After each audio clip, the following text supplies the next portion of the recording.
What's up, guys? How's it going? So, I've got a couple of tips for you. For those of you who've been playing Whiteout Survival, whether you're a beginner, whether or not you've been playing this game for 2 years, or you've been playing this game for, a long time, like a couple of months, like I am, right?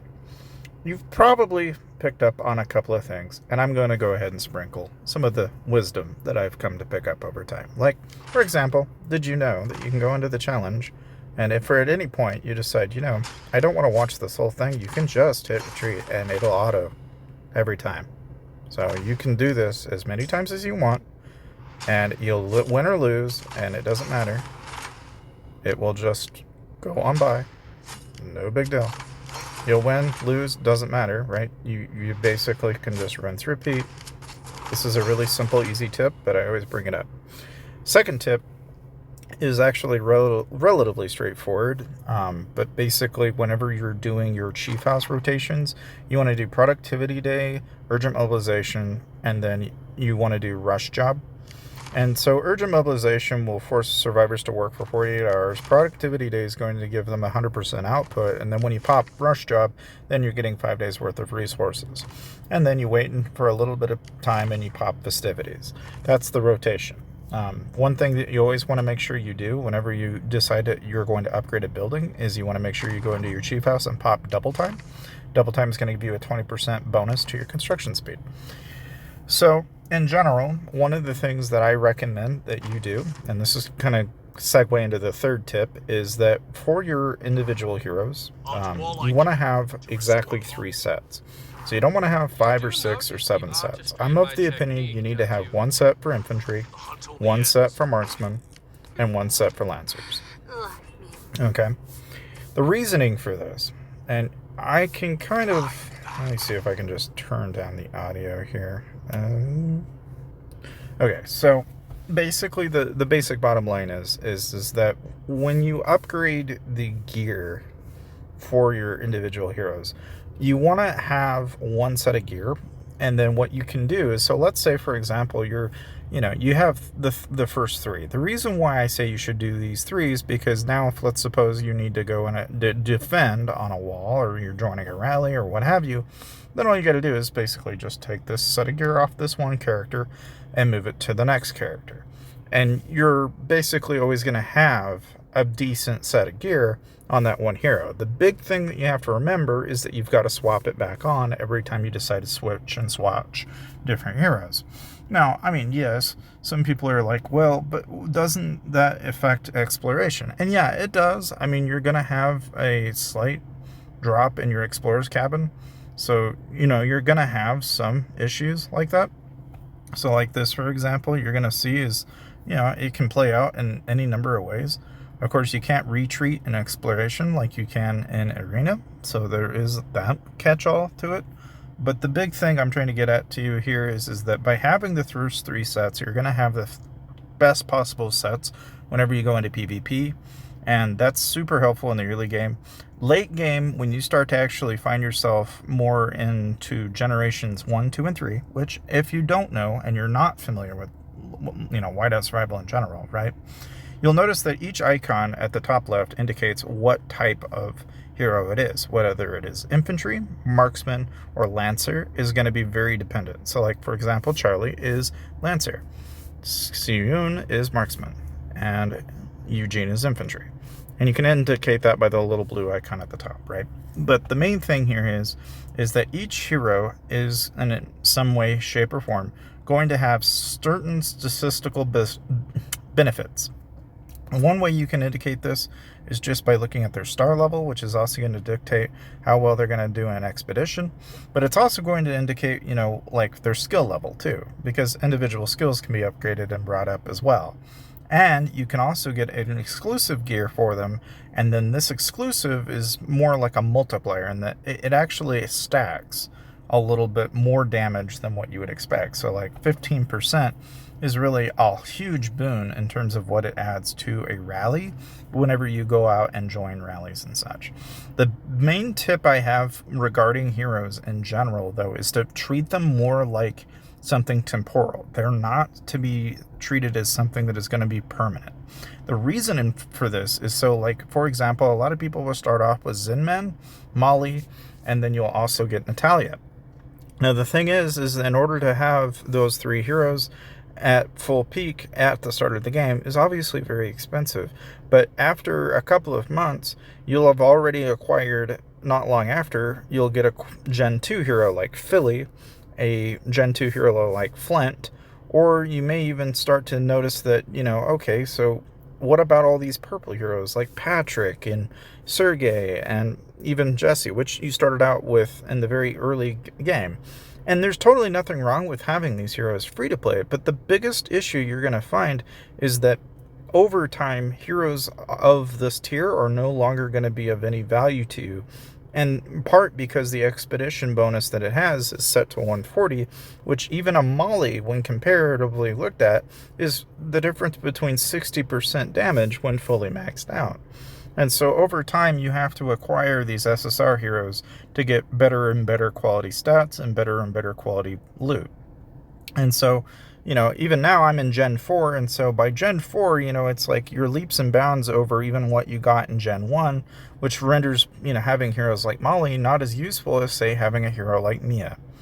But again, the big thing here is to also pay very close attention to their exclusives, because yes, you can stack their exclusives in the sense that if you had, say, a Molly with 15% on their expedition, you'll notice that this also has, so it's kind of like one of those things where you have the boon, so to speak, in a couple of different places.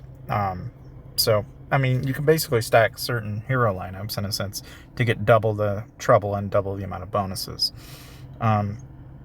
The next step, I would say, is that you don't want to completely blow away your battle tree from the start. You want to make sure you go through your growth tree and do your research speed and construction speed bonuses, and then you want to do your battle tree. And you can do economy tree if you'd like. I went all the way up till about 4, and then I kind of stopped, because you will do a majority of your work really in gathering. So if you want to improve anything, improve your gathering and improve that. But most, if not all of this, can be acquired just by attacking other players, at least in the early game. But by late game, you're going to find that you'll be reinvesting most of your time back into the battle tree and the growth tree. That said, of course, always pick up your stamina from the storehouse, because you're going to want to acquire a lot of stamina. And the bit of advice that I can hang on to for any of you guys is that you always want to make sure that you save everything. And I say this because what you'll do is you'll prepare for events like Alliance Mobilization. You'll have events like Alliance Championship, Bear Hunt, Castle Battle, Fortress Battles, Hero Mission, or even former ones like Gina's Revenge, and so on and so on. And most of these events, they all build up to what is effectively known as state versus state. And during state versus state, you get a lot of points and accrue a lot of stuff from that event, and you'll tend to find that if you want to help your state out the most, you're going to need to have saved all of this stuff. And that means having saved all of, everything from your gems at the top to having plenty of speed ups to having lots of fire crystals. And if you don't know what fire crystals are, you need fire crystals later on in the server's age. And this goes for like anything, like even the generation of hero, which if you don't know what a generation is, it's literally just when they unlocked, right? We have Gen 1, 2, and 3, and 4, and it's all dependent on how old your server is. As your server gets older, it gets more and more content, and therefore more and more stuff. So if you're wondering why is it that this guy has this and I don't, that's why. The last bit of advice I have for you is really generic, but it's like the one thing that makes the most sense in these games, and that you want to upgrade your embassy before you upgrade anything else. You always want to make a habit of upgrading that, fire crystal wise or otherwise, because you're going to get helps, which then turned around and basically save you a lot of time and energy that you would normally have to spend elsewhere. And so you really want to make sure you do that.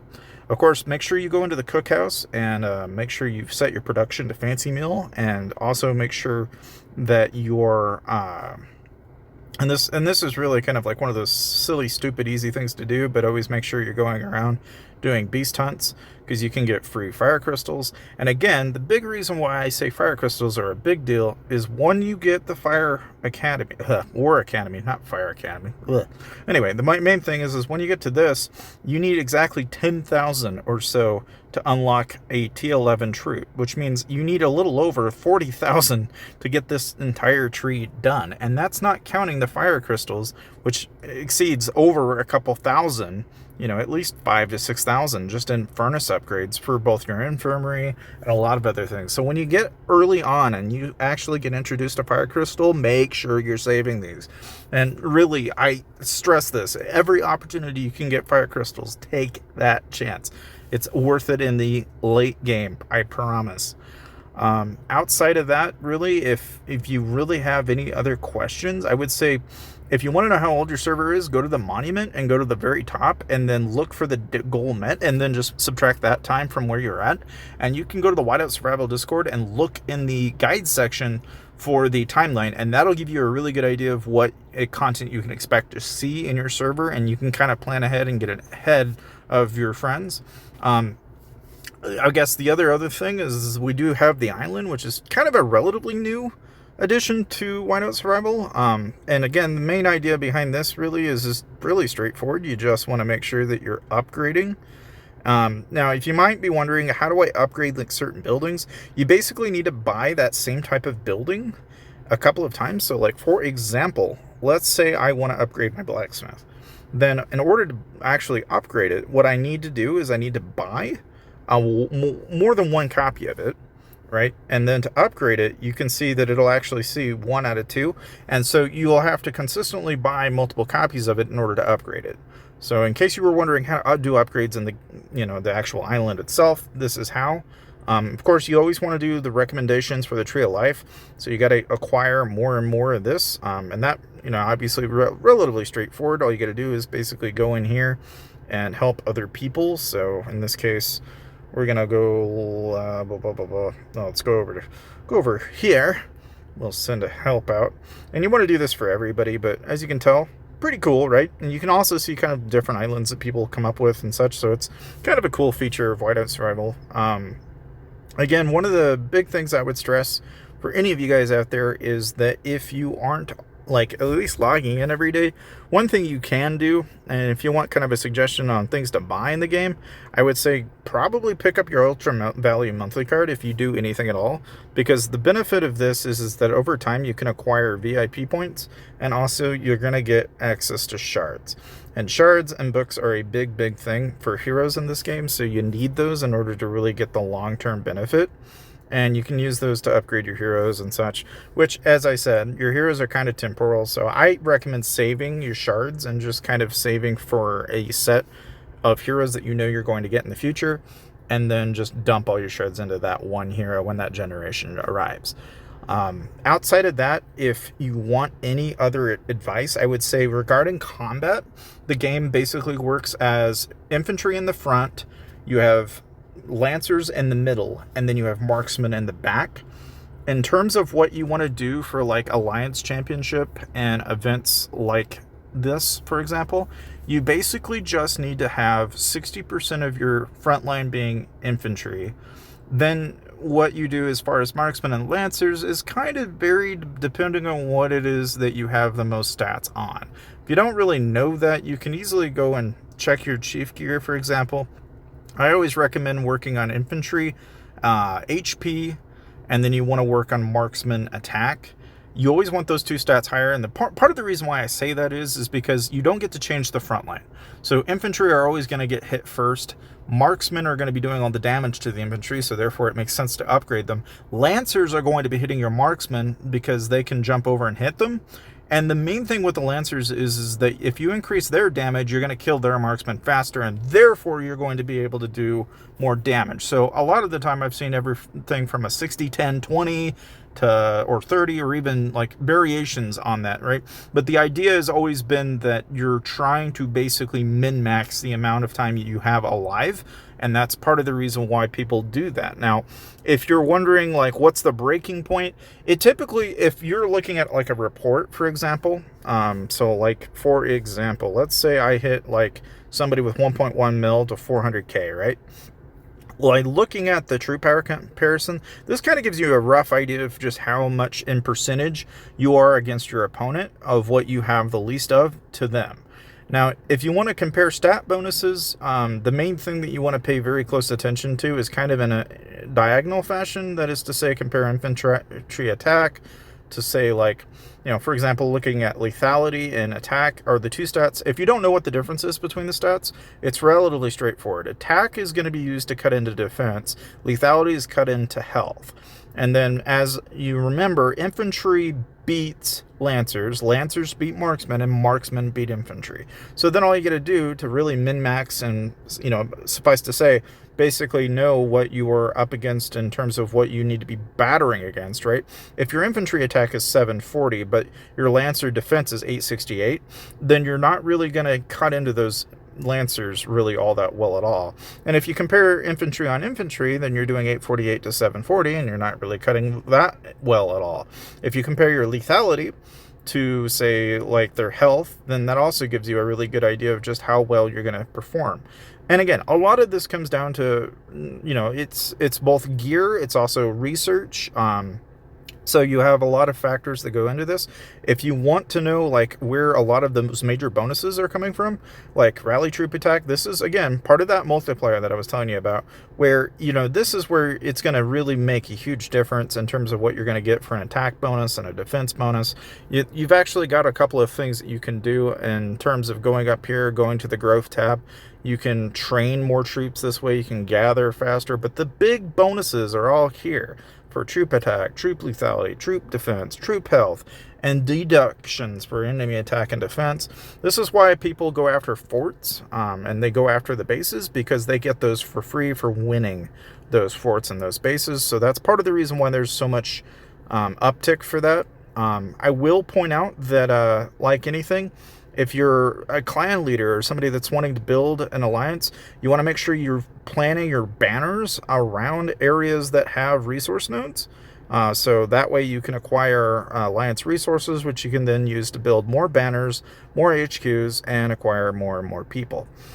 Because in the long game, you're really ultimately, this game eventually becomes more PvE centric. And I say this because a lot of the players that you'll run into after, your first 2 or 3 SVSs is mostly the super pay to win whale crowd. And if you want to do PvP, it becomes pretty difficult after a couple of months. And I'm not saying you can't do it, but you're gonna struggle. Like, it's a genuine thing. I will say that when you get access to pets, pets are a huge thing, and you can use that to basically give yourself everything from food to resources to just about darn well anything you can think of. You'll acquire pets over time, so there's not really a wrong answer by any means. But again, all of this advice and tips that I've given you, I think will kind of give you an idea of where to go from here. Hopefully it was helpful for you. As far as your arena lineups go, just make sure that, with going into this again with the logic in mind that infantry beat lancers and vice versa, it typically works best to have 2 infantry, and then you can vary it with either 2 marksmen or 2 lancer. It just varies depending on the squad lineup. And again, having the quality of hero, we can always dive into this more, and make sure to check out my other tip videos that I have, because it'll certainly help you out along the way. Thank you guys for watching, and also make sure that you are turning on your furnace on to max power and have coal, because otherwise your people will be pissed off and they will start to die and they will go in the clinic, and then you'll have a real problem on your hands. So don't do that. Needless to say, thank you guys for watching, and I'll see you guys next time.